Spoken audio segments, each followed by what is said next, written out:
అయ్యా మొదటిసారి పొమ్మంటే అడిగాం, పొమ్మన్నావు, ఓడిపోయాం.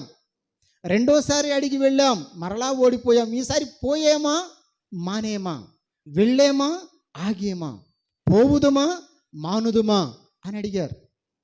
అడిగినప్పుడు దేవుడు ఈసారి వెళ్ళండి అని అనలా.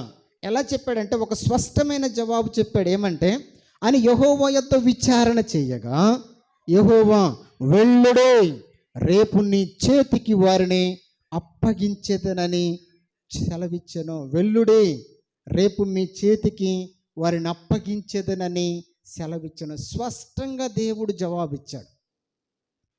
ఎప్పుడు జవాబిచ్చాడు అని అంటే ప్రార్థన చేసినప్పుడు కాదు, కన్నీటి ప్రార్థన చేసినప్పుడు కూడా ఇవ్వలేదు.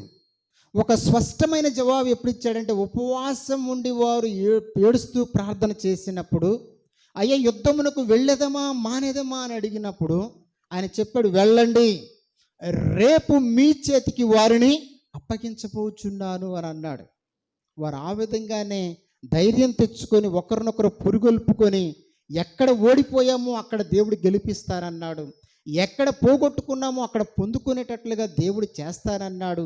మన దేవుడు మన పక్షమున యుద్ధం ఉండి వ్యాజ్యమాడేవాడు. కాబట్టి మీరు ఎక్కడ బలహీనులు కాక అని ఒకరినొకరు బలపరుచుకొని 3వ దినమందు యుద్ధానికి వెళ్ళారు.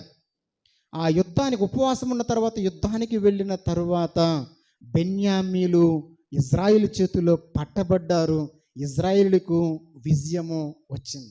ప్రియమైన సోదరి స్నేహితుడా, ప్రార్థన 2 కన్నీటి ప్రార్థన, 3 ఉపవాస ప్రార్థన.